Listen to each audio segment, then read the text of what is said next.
Bismillahirrahmanirrahim. Assalamualaikum warahmatullahi wabarakatuh. Alhamdulillah alladzi bi ni'matihi tatimmus shalihat wa bi fadlihi tatanazzal khairat wal barakat wa bi taufiqihi tatahaqqaqul maqasid wal ghayat. Asyhadu an la ilaha illallah wahdahu la syarika lah wa asyhadu anna Muhammadan abduhu wa rasuluh. Allahumma salli wa sallim ala Rasulillahi sallallahu alaihi wasallam wa ala alihi wa ashabihi wa man sara ala nahjih wa tamassaka bi sunnati rasulih wa sallama tasliman katsira. Amma ba'du. Ittaqullah haqqa tuqatih wa la tamutunna illa wa antum muslimun. Jamaah subuh dan kajian subuh Masjid Al-Manar rahimani wa rahimakumullah. Alhamdulillah, mari sama-sama di penghujung Ramadan ini kita bersyukur kepada Allah Subhanahu wa taala yang dengan kenikmatan-kenikmatan yang diberikan oleh Allah Subhanahu wa taala, maka sempurnanya amalan-amalan kesolehan kita. Dan dengan karunia yang Allah berikan kepada kita, dengan keutamaan yang Allah berikan kepada kita, maka turunlah keberkahan dan kebaikan-kebaikan. Dan kita juga bersyukur kepada Allah Subhanahu wa taala yang dengan taufiknya Allah Subhanahu wa taala menghantarkan kita kepada tujuan kita fid dunya hasanah wa fil akhirati hasanah. Jamaah subuh dan kajian subuh rahimani wa rahimakumullah. Sepertinya baru kemarin kita berdoa kepada Allah Jalla Jalaluh. Kemudian kita mengaminkan orang-orang yang berdoa. Apa isi doanya?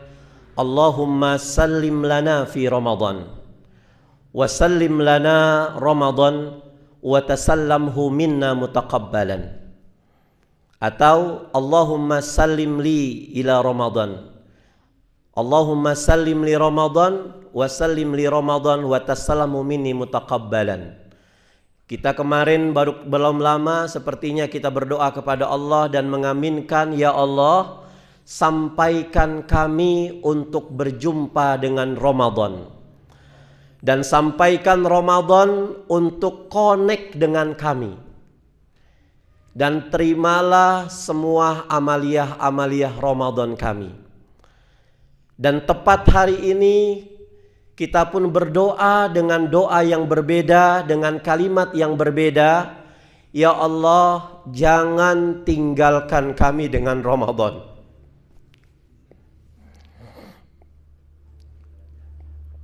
Baru kemarin hadirin kita mempersiapkan diri kita dengan sebaik-baiknya menyambut Ramadan.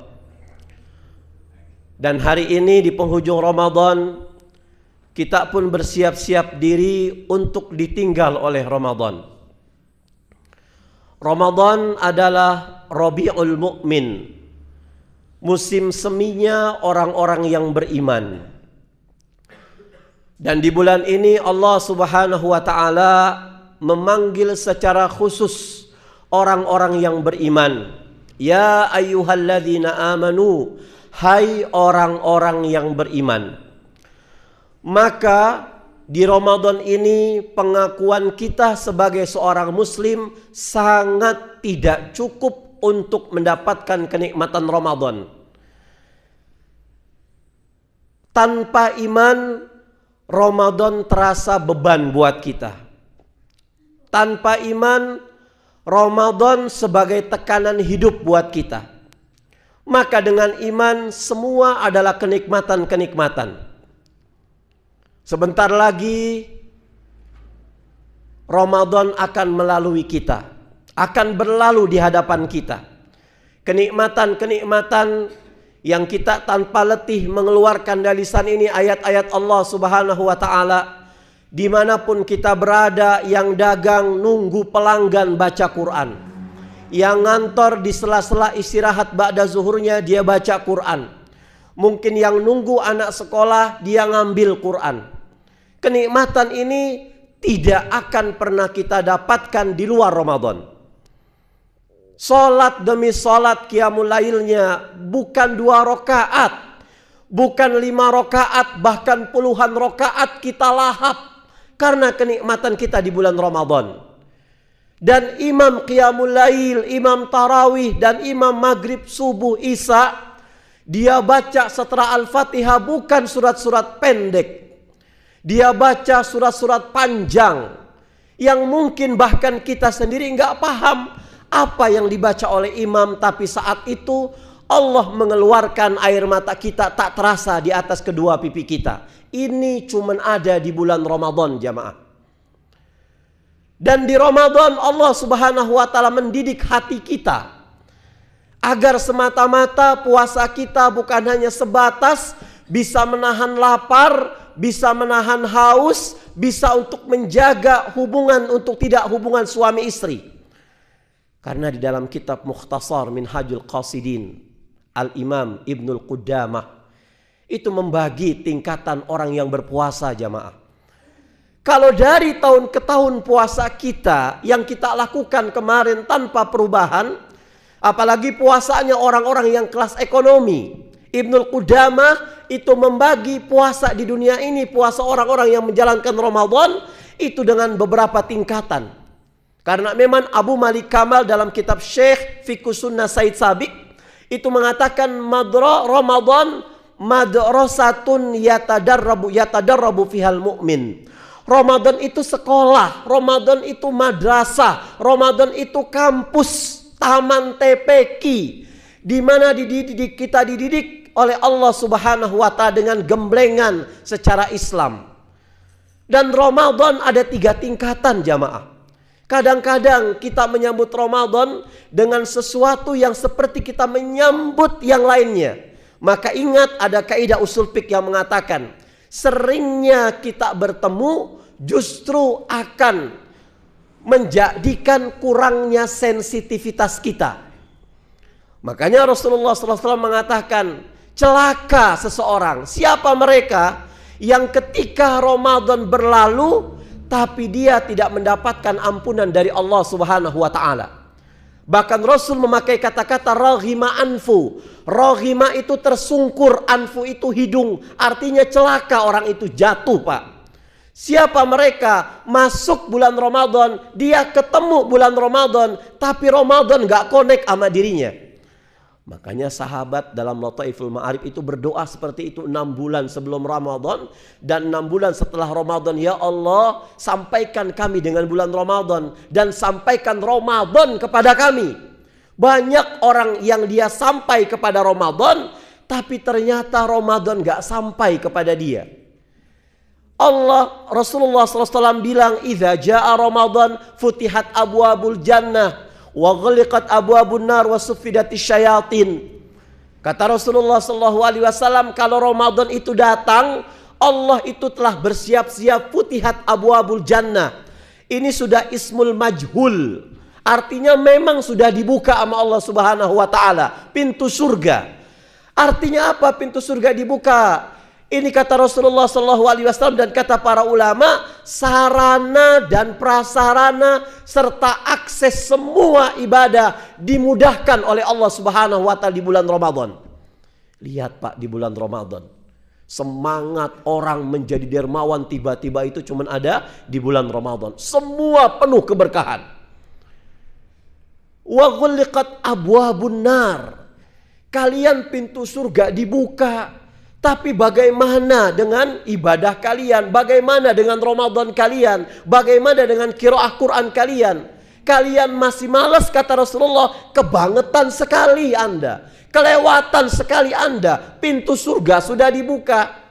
Wa ghulliqat abwabun nar. Dan pintu neraka ditutup. Tapi Anda masih maksiat. Ada yang bertanya, Ustadz, kalau memang setan-setan itu pintu neraka ditutup, kemudian setan itu dibelenggu, kok kenapa di Ramadan ini banyak orang yang gak puasa, banyak orang yang gak sholat, Kemudian ada orang ketemu penampakan katanya. Ini apa nggak sinkron antara Rasulullah SAW dengan hadis satu dengan hadis yang lain? Kenapa Ustadz bisa seperti ini? Maka Syekh Jalaluddin As-Suyuti itu mentafsirkan, menjelaskan hadis Sufidatis Sayatin dengan hadis Rasulullah yang lain. Apa kata Rasulullah?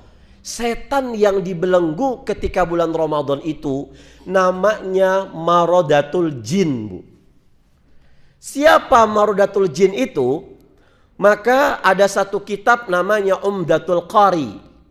Ini pengarangnya Syekh Muhammad Abdul Barra. Beliau mengatakan di dalam kitab ini untuk menjelaskan hadis yang tadi, bahwasannya Allah itu menciptakan jin bertingkat-tingkat. Ada tingkatan jin yang jahat, maka ini namanya syaitan. Kemudian ada tingkatan jin yang paling ekstrim jahatnya. Jin yang paling luar biasa jahatnya, ini namanya setan kelas kakap, Bu. Mafia-mafianya setan. Setan kelas berat. Maka Rasul mengatakan di Ramadan ini betul setan dibelenggu. Tapi setan yang mana? Marodatul Jin dalam Sunnah Ibnu At-Tirmizi. Berarti setan yang diikat oleh Allah di bulan Ramadan itu bukan semua setan. Cuman setan kelas kakap yang ditangkep-tangkepin sama Allah Subhanahu wa Ta'ala. Makanya Syekh Ibnu Hajar Al-Asqalani dalam kitabnya Fathul Bari itu mengatakan, di Ramadan ini bukan tidak ada kemungkaran. Kemungkaran itu ada di bulan Ramadan. Cuman kemungkaran-kemungkaran, kemaksiatan-kemaksiatan diminimalisir. Dengan apa? Setan kelas kakap ditangkap, setan yang kelas bulu, kelas batam, kelas ringan dilepas oleh Allah Subhanahu wa Ta'ala, Bu. Maka kalau kita di Ramadan ini kalah dengan setan yang kelas bulu, setan yang kelas ringan, enggak sholat, enggak Ramadan, enggak puasa, enggak ke masjid, berarti enggak ada harapan. Ketika nanti keluar dari bulan Ramadan, kita bakal menang menghadapi setan kelas kakap. Di Ramadan saja dengan setan-setan kelas tri kita KO, Bu. Kalau kata ilustrasikan ibarat sepak bola, ini pemain-pemain intinya sudah kartu merah semuanya lah. Yang diterjutkan oleh pelatihnya ini pemain-pemain cadangan. Dengan pemain cadangan, kita bukan kalah 1-0, bukan kalah 2-0, bukan kalah 5-0, tapi 20-0, Bu. Tapi 30-0. Maka orang-orang yang kalah dengan setan kelas tri di bulan Ramadan, tidak ada harapan dia melakukan kebaikan setelah Syawal. Makanya Syekh Ibnul Al-Qudamah itu bilang, orang yang merasa mendapatkan Ramadan, mendapatkan malam Al-Qadar, itu pasti menginjak 1 Syawal, ibadahnya meningkat, Bu. Jangan kita merasa tadi malam sepertinya saya dapat malam Al-Qadar, tapi setelah Syawal mendem dia. Setelah 15 Syawal mendem, Bu. Jangan mengharapkan malam Al-Qadar kalau tidak ada peningkatan-peningkatan dalam ibadah Ramadan kita. Pintu neraka ditutup ketika Ramadan, tapi Anda masih maksiat, kebangetan Anda jamaah. Sama, kita sering mendampingi jamaah-jamaah umroh, Bu. Yang saya tadi balik ke orang kalau sering ketemu itu menjadikan kurangnya sensitivitas. Ramadan setiap hari kita ketemu, yang usianya 40 tahun mungkin saat ini kita sudah berapa kali ketemu Ramadan, Bu? 40 kali. Jangan sampai Anda seperti jamaah umroh. Pertama kali berangkat umroh sensitivitasnya kuat. Karena apa? Melihat Ka'bah pertama kali. Sampai ketika naik Masjidil Haram kita masuk naik eskalator. Muncul di eskalator tanjakan itu ngelihat Ka'bah. Mewek kita. Nangis kita. Apalagi pertama kali ngelihat Ka'bah. Karena memang yang namanya Mekah itu memang tempat orang nangis. Dari kata-kata baka yabki. Ismul makannya Makkah. Baknya dihapus diganti dengan mim sebagai kata ganti ismul makan. Artinya tempat orang-orang yang menangis. Orang yang diparahkan Temanggung, Wonosobo, Indonesia yang hatinya batu ketika ngelihat Ka'bah pertama kali. Nangis, Bu. Sampai dia bingung, Ustadz ini gimana? Apa yang kami lakukan? Kita bilang lah, kan kita di Wonosobo, di Parakan Temanggung di Indonesia sudah manasik, Ibu. Ngelihat Ka'bah, doanya apa? Nanti ketika kita mau keliling doanya apa? Iya Ustadz, saya lupa Ustadz. Bukan lupa, kita salah tingkah. Kenapa? Karena baru pertama kali ngelihat Ka'bah.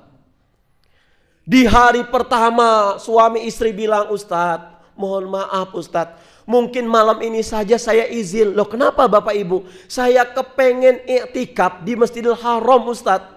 Saya mau memastikan apakah betul ini mata ini melihat Ka'bah yang sesungguhnya. Jangan-jangan ngimpi Ustadz. Terus gimana? Saya malam ini mau tidur di depan Ka'bah Ustadz. Bareng suami saya, bareng istri saya Ustadz. Terus nginep hotelnya gimana? Udahlah nggak kenapa-napa. Ini baru pertama kali ngelihat Ka'bah. Sensitivitas kuat Bapak Ibu. Di hari kedua mulai kita coel mau. Bu sudah ya, Pak sudah ya. Kenapa Ustadz? Ini cuaca di Masjidil Haram kan belum bersahabat dengan kita. Ibu kan orang Temanggung, ibu orang Parakan. Yuk kita pulang aja, mau ke hotel. Hari ketiga, keempat, kelima sudah imbang Bapak Ibu antara Mekah dengan hotel. Hari keenam waktu zuhur masih nongkrong di toko oleh-oleh. Ya Pak, Bu, ini 10 menit lagi mau zuhur. Nanti Ustadz, saya keingetan belum beli oleh-oleh buat tetangga. Sensitivitas berkurang. Loh kenapa bisa seperti itu? Karena seringnya ketemu, seringnya berjumpa. Coba kita lihatlah para pedagang-pedagang syekh-syekh, penduduk yang biasanya buka toko di ring pertama Masjidil Haram, Bu. Lihat coba. Ketika azan berkumandang Allahu Akbar, Allahu Akbar, sampai komat memang dia nutup tokonya. Bapak Ibu tahu dia sholat berjamaah di mana? Di depan toko. Padahal ngelihat Ka'bah ngesot juga bisa kalau orang Temanggung bilang. Tapi kenapa dia nggak mau sholat di depan Ka'bah? Lah saya sudah biasa ngelihat Ka'bah. Sensitivitas berkurang. Padahal kita orang Indonesia, orang Parakan, Temanggung, Wonosobo, sholat mau ngelihat Ka'bah harus mengeluarkan uang. Bukan 100.000 ya Bu, puluhan juta. Tapi mereka nggak mau sholat di depan Ka'bah karena kurangnya sensitivitas. Maka para ulama bilang hati-hati kalau ini terjadi di bulan Ramadan. Jangan-jangan Ramadan kemarin mimpi buruk buat kita. Jangan-jangan Ramadan kemarin membuat kita celaka.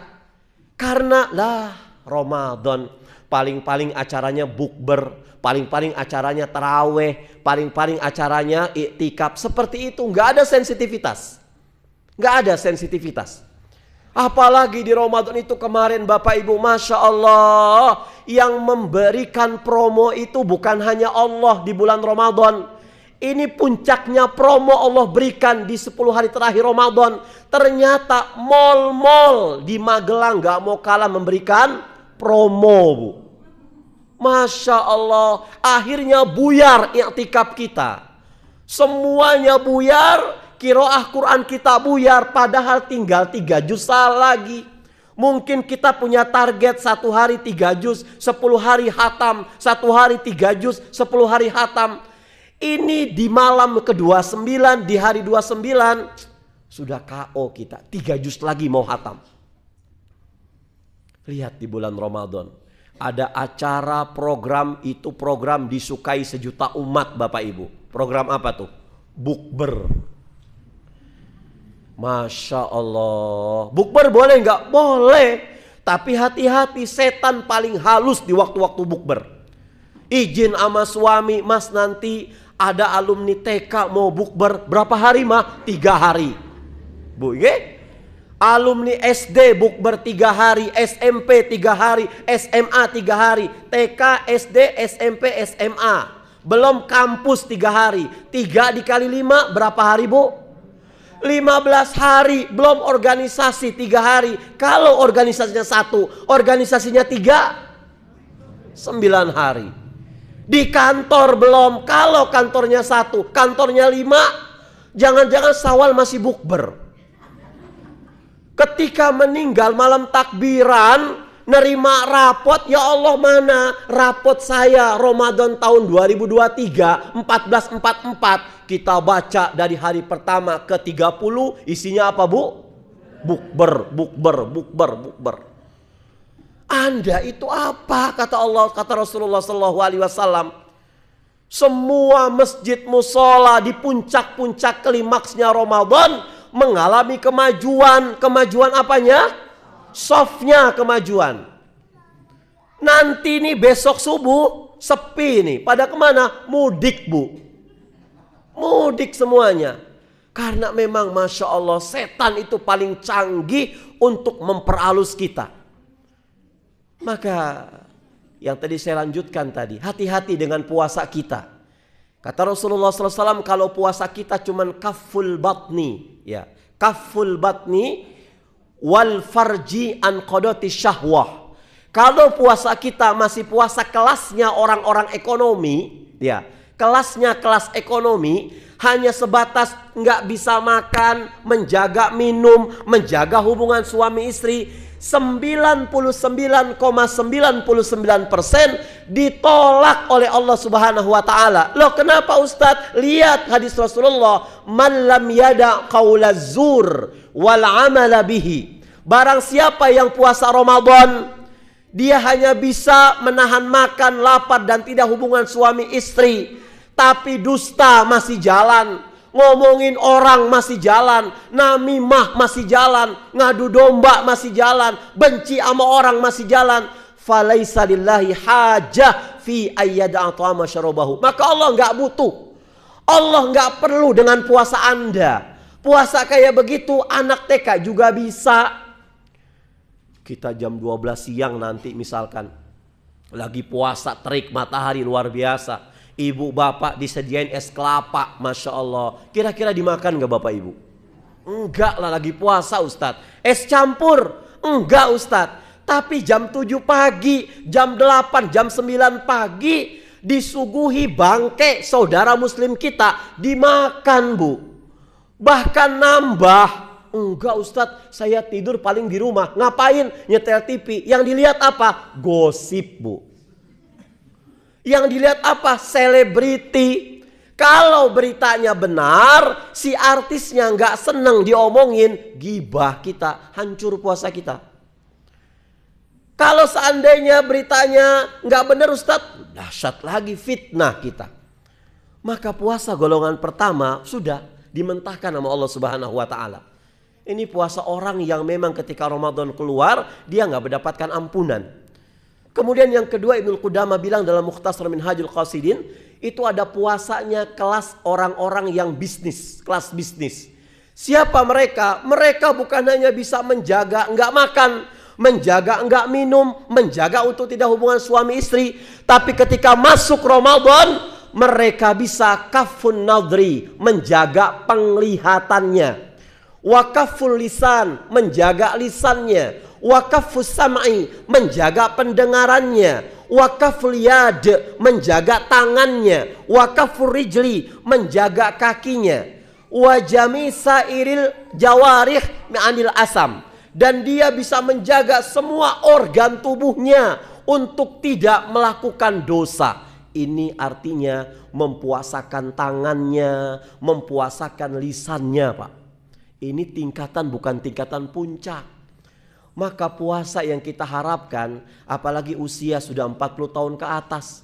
Usia 40 Bapak Ibu, itu Syekh Ibnul Qayyim dalam kitab Zadul Ma'ad bilang, ketika seseorang sudah usia 40 tahun, itu lonceng kematian pertama sudah digendrang oleh malaikat Israfil. Dan diiyakan oleh malaikat Israel, lonceng pertama kematian kita.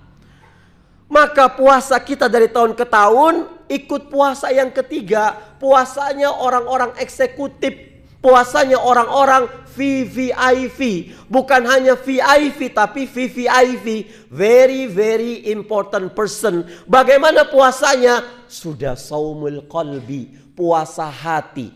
Anhimamid dani'ah. Dari ambisi-ambisi yang rendah.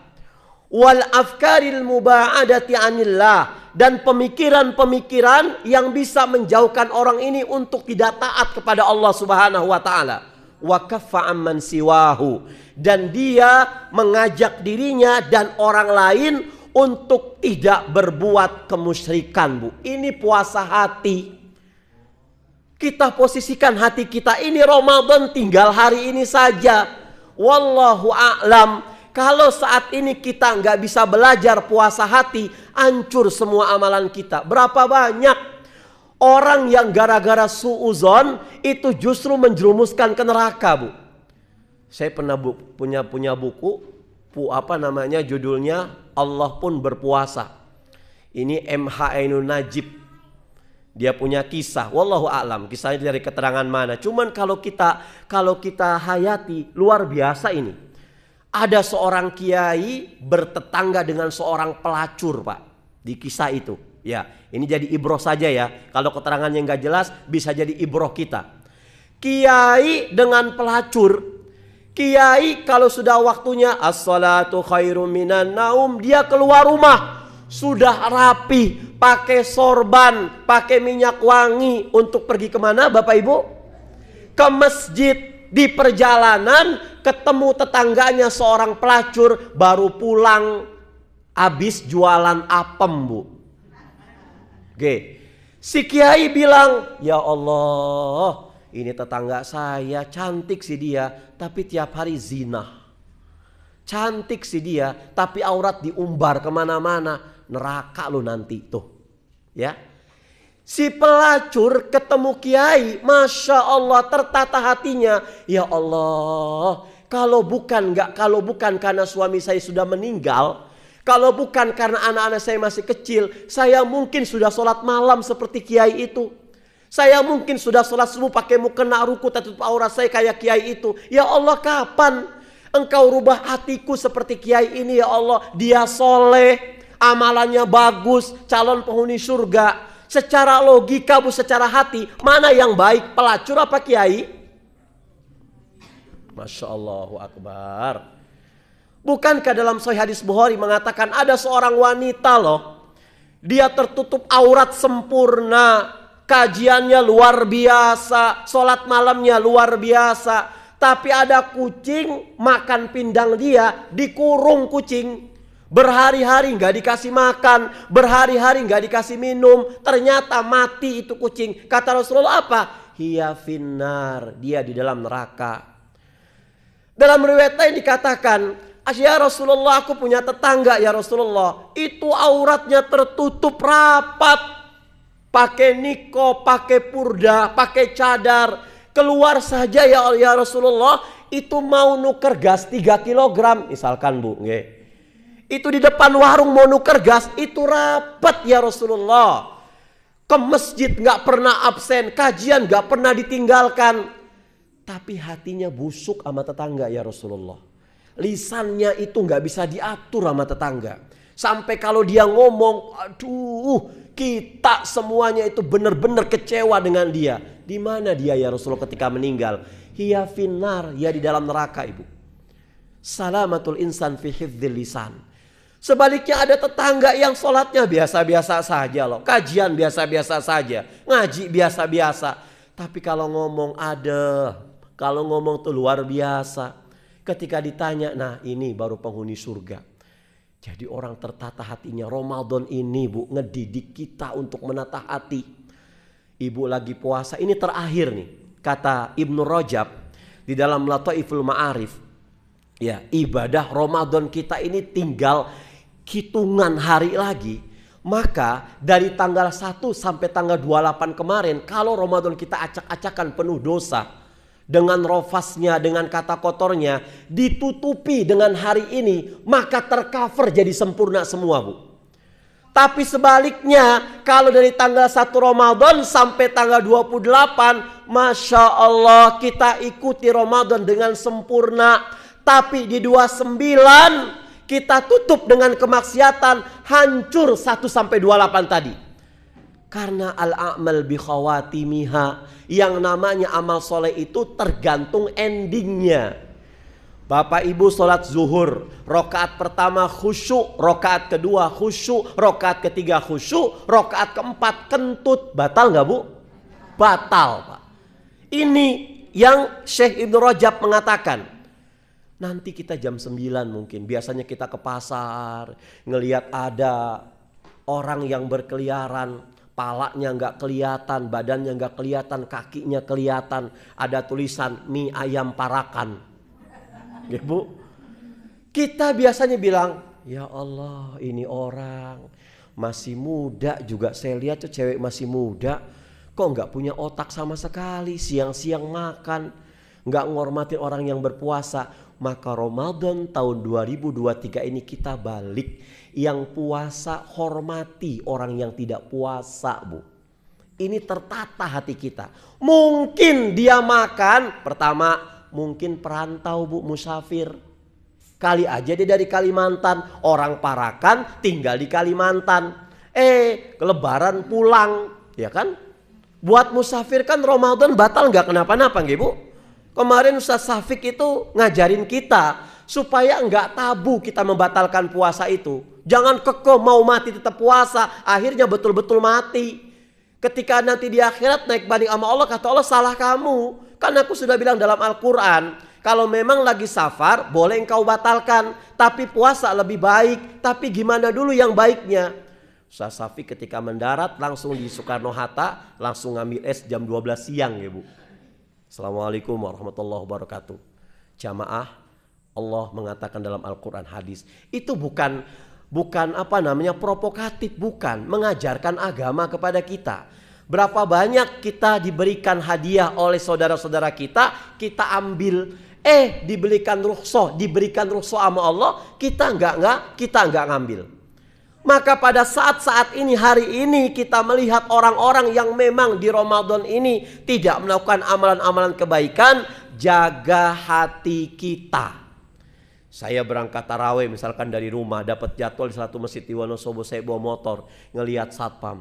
Ya Allah satpam, ini malam ganjil padahal, masih jaga toko dia. Apa nggak tahu malam ganjil malam Al-Qadar? Iya, pegawai-pegawainya masih pada kerja. Rusak saya. Belum isya, belum tarawih, sudah rusak tarawih dan isya saya. Dengan apa? Hati kita Bapak Ibu. Maka Ibnul Qudamah ngajarin ke kita, yuk puasakan hati kita. Orang-orang yang puasa tingkatan level ini Bu, sudah nggak lagi membicarakan saya hatam berapa kali, enggak. Sudah membicarakan saya iktikaf, enggak. Ini semua sudah dilalap habis sama orang ini. Tapi yang dia permasalahkan ketika Ramadan ini, ya Allah, ini Ramadan yang sudah 29 hari. Apakah selama ini Ramadan saya karena Allah? Enggak ya. Tuh Bu, sudah tingkatan ini. Ini sudah di penghujung Ramadan. Apakah selama ini amalia saya, aktivitas saya semata-mata karena Allah apa tidak? Saya sudah tawakal apa belum? Ini sudah tingkatan yang luar biasa. Keluar dari Ramadan tertata hatinya. Karena berapa banyak amalan kita itu habis seperti api yang memakan kayu bakar gara-gara kita hasad, gara-gara kita dengki. Dalam Islam kan ada, kalau ada orang yang bawa berita, apalagi itu orang munafik, tabayun, kita jelaskan kenapa, silaturahim, supaya nggak kacau Pak Dini. Tuh seperti ini, Ramadan mengajarkan kepada kita. Kemudian di Ramadan juga mengajarkan kepada kita untuk kita itu bisa melihat orang-orang yang lebih rendah daripada kita. Makanya kenapa ada zakat, infak, dan sedekah di bulan Ramadan? Karena zakat, infak, dan sedekah ini kata ulama-ulama fikih dikatakan sebagai ibadah maliyah ijtimaiyah. Satu ibadah yang memiliki fungsi yang bisa memberikan dampak perubahan di tatanan sosial dan ekonomi. Zakat, infak, sedekah ini Bapak Ibu, itu memberikan fungsi yang sangat strategis. Terlebih kita bangsa Indonesia yang saat ini setelah pandemi 3 tahun kita terpuruk, kita miskin, kita konsentrasi nih untuk bisa mengangkat saudara-saudara kita dengan zakat, infak dan sedekah. Ramadan ini Masya Allah, yang orang-orang kaya, orang-orang mampu itu ngudak-ngudak fakir miskin, Bu. Ini cuman ada di bulan Ramadan. Di luar Ramadan justru fakir miskin ngejar-ngejar orang kaya. Saya beberapa kali telepon, Ustadz, tolong Ustadz kumpulkan di rumah kami Ustadz. Siapa, Bu? Orang-orang fakir miskin Ustadz. Siapa yang harus dikumpulkan? Mereka. Salah konsepnya. Al-Quran sudah bilang, aqimus sholah wa atuz zakah. Dirikan sholat dan datangkan zakat itu. Bukan kita mendatangkan orang fakir miskin, Bapak Ibu. Konsep zakat yang benar, panitia zakatnya bertandang, berkunjung ke orang-orang fakir miskin. Ini konsep zakat yang benar. Supaya apa? Kita tahu kenapa nih di Almanar ya, kok mustahik zakat dari tahun ke tahun kok bertambah? Apakah memang mereka mental miskin? Apa kita kurang selektif lagi? Kita survei. Oh Pak, ini ternyata dia bukan hanya butuh beras Pak, dia butuh kompor, dia butuh ini segala macam. Loh kau bisa tahu? Saya survei, dengan survei ini manfaat Bu. Kemudian disurvei, Pak sepertinya ibu itu udah gak dapat lagi. Kenapa? Dia janda tapi sudah nikah lagi sekarang. Suami itu bandar. Bandar apa? Bandar toge Pak. Ibu, akhirnya konsep zakat yang tadinya merubah mustahik menjadi muzaki itu terlaksana. Kita jangan pernah melulu jejelin orang-orang dengan zakat konsumtif. Ini orang-orang Islam memang banyak yang mental miskin Bu. Padahal Islam mengajarkan kamu kalau mampu jangan minta-minta.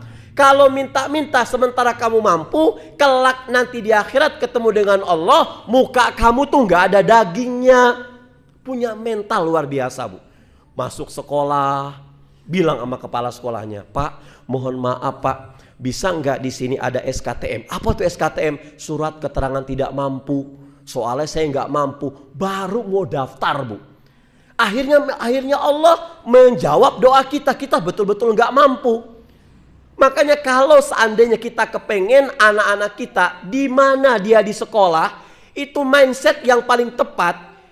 Sehebat apapun pondok pesantrennya, sehebat apapun sekolahnya, enggak bisa menjamin anak kita bisa sukses di luar Bu, tanpa husnuzon dari orang tuanya. Salah satunya apa? Kartu infak sudah diberikan tanggal 1, ibu bapak sudah ada uangnya. Jangan pernah diundur-undur, karena kita bukan binatang undur-undur. Wah nanti sajalah infak gampang. Zolim kita sama gurunya. Lulusan pondok ternama di Indonesia lah misalkan, si A, si B.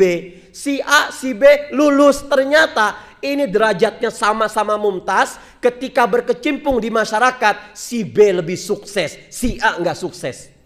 Padahal si A ini peringkat terbaik, si B biasa-biasa saja. Di situ ada alumni-alumni yang berkah dan alumni-alumni yang nggak berkah. Dari mana? Dari orang tuanya. Jangan pernah menyepelekan infak SPP Bu.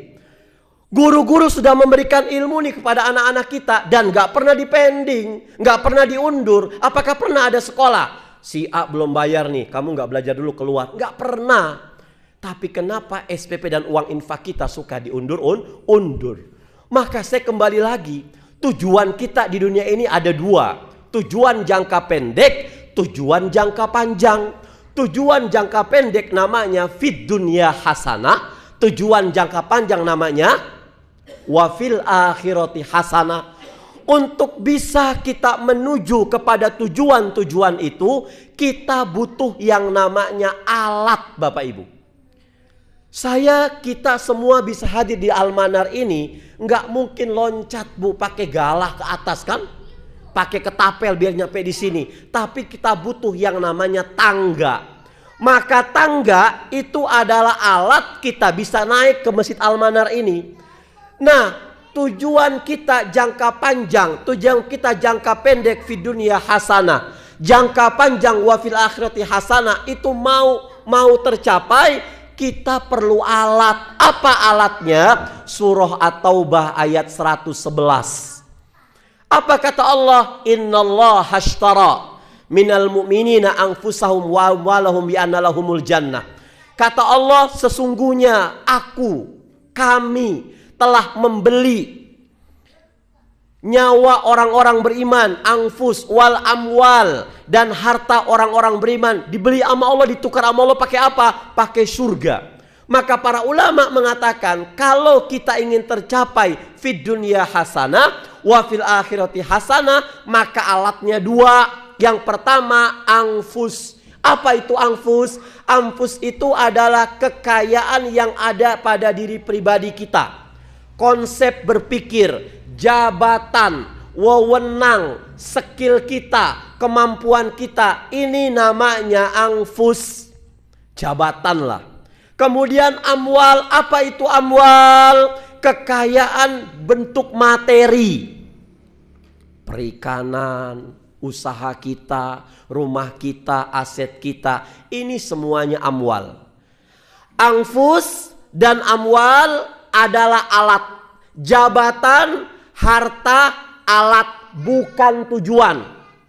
Kalau jabatan dan harta ini kita lirik sebagai tujuan, maka sampai hari kiamat kita tidak akan mencapai fid dunya hasanah wa fil akhirati hasanah. Wong alat dijadikan tujuan kok. Tujuannya terbengkalai. Maka jabatan yang sudah kita raih tentunya dengan cara yang halal. Kita disekolahkan TK, SD, SMP, SMA, kuliah, bahkan sampai S3. Sudah S3 kita ngelamar, kerjaan kita luar biasa, jabatan kita tinggi, gaji kita luar biasa. Sudah kita raih tentunya dengan cara yang halal. Maka jadikan jabatan dan harta ini alat. Karena dia alat, harus kita peralat, Bu. Kalau dia memperalat kita, habis semua agama kita. Waktu miskin kenal kajian, waktu bangkrut kenal sholat malam, waktu kere kenal sama Allah, ketika kaya nggak kenal lagi kajian malas. Ini mental-mental sa'labah, Bu. Sa'labah sholat di masjid, maghrib yang lain Allahumma antas salam, sa'labah Allahumma lantas jalan.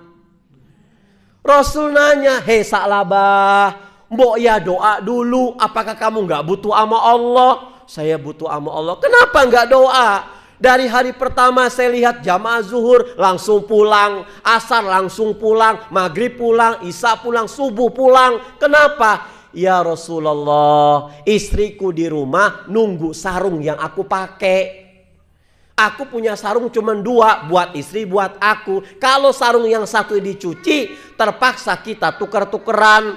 Kalau zuhur asar waktunya panjang, saya bisa mungkin Allahumma antas salam. Tapi kalau sudah maghrib, istriku nunggu di rumah ya Rasul. Kata Sa'labah, tolonglah ya Rasul, doakan saya biar cepat kaya.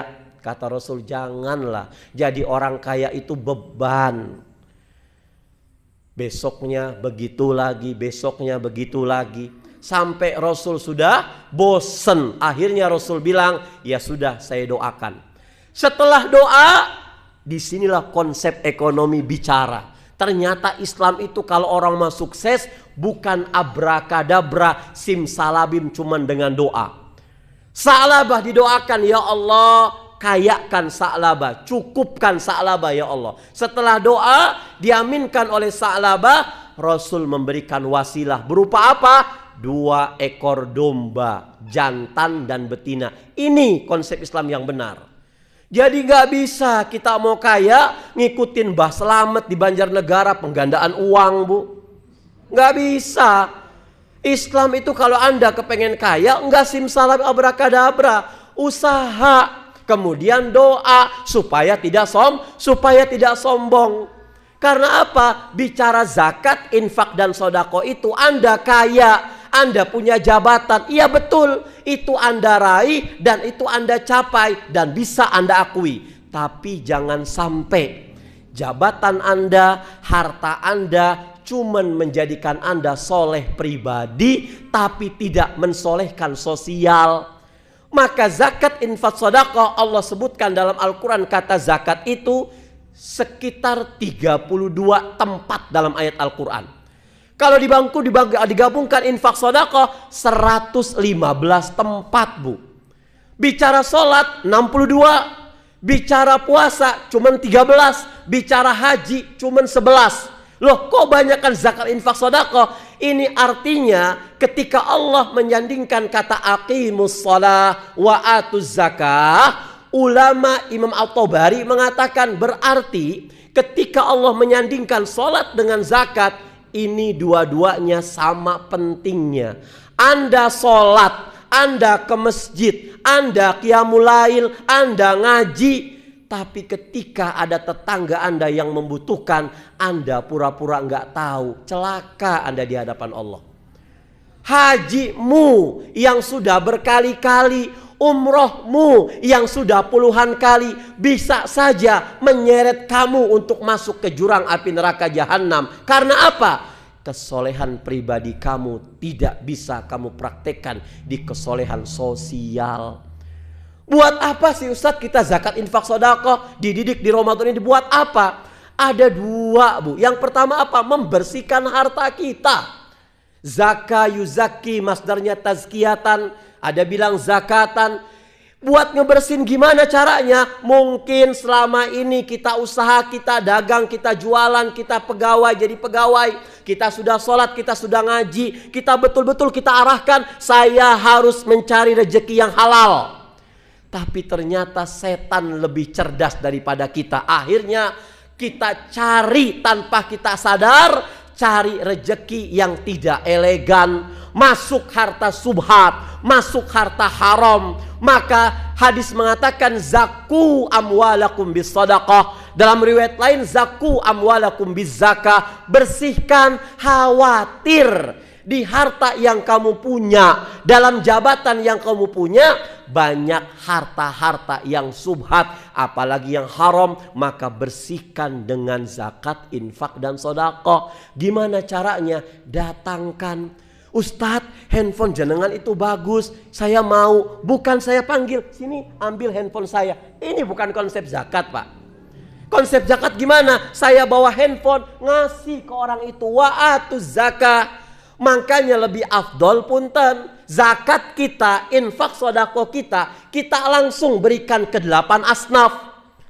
Bahkan Mbah Maimun Zubair mengatakan, kata siapa zakat fitri itu ada amil? Zaman Rasulullah itu zakat fitri nggak ada amil, Pak. Karena langsung fakir, miskin. Siapa yang fakir miskin?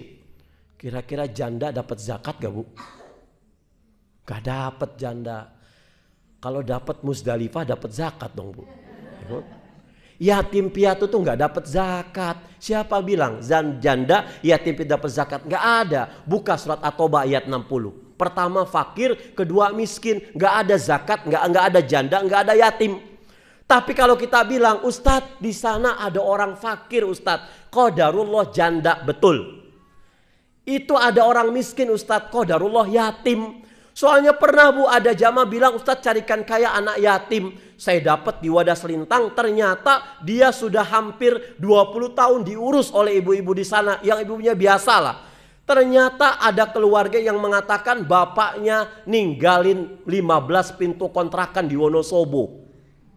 Lah ini kan luar biasa, ya kan? Kalau nggak ada ilmunya kita nggak bisa. Amil zakat gimana, Ustadz? Mereka bawa beras, mereka bawa uang keliling. Almanar punya 1 ton beras nih. Pengurusnya zakat amilnya ada 100 orang. Masing-masing 1 orang bawa 100 kilo di gerobak.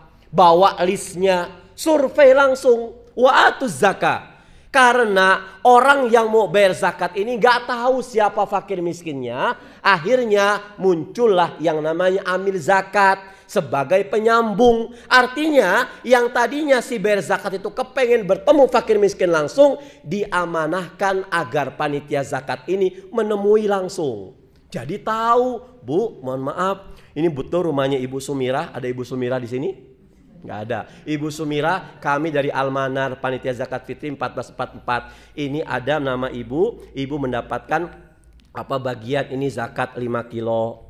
Ini ada uangnya Bu. Buat apa Pak? Mungkin di rumah ibu nggak ada gas. Pas survei betul, jangankan gas, kompor gas nggak ada. Ibu masak pakai apa? Pakai lilin.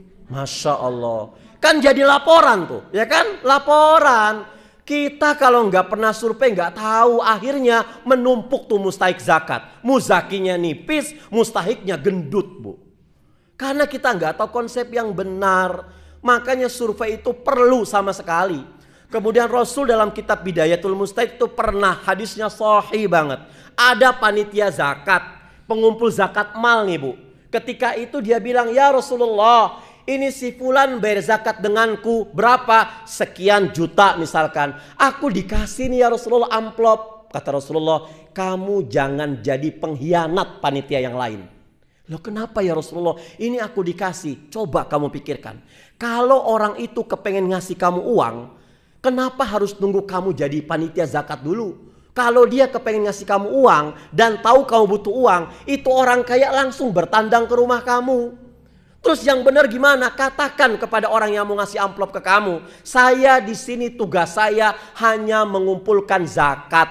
Ibu mau ngasih saya uang yang lain, tolong datang sendiri ke kantor kami. Ini cakep Bu. Padahal ini orang gak ngambil uang itu loh. Dia bilang ke Rasulullah. Tapi apa kata Rasulullah? Dia bukan saja makai, tapi dia cuman menerima. Dan nerima itu kata Rasul adalah pengkhianat dengan amil-amil yang lain. Fakir, miskin. Jadi kan kita tahu semuanya. Nah semua ini dididik dalam Ramadan kita. Maka Rasulullah SAW itu mengatakan, seekor kuda pacu ketika sudah melihat di depan itu ada garis finish, maka jokinya, si driver kuda pacu itu akan memaksimalkan kekuatan dan kecepatan memacunya agar kuda tersebut sampai ke garis finish.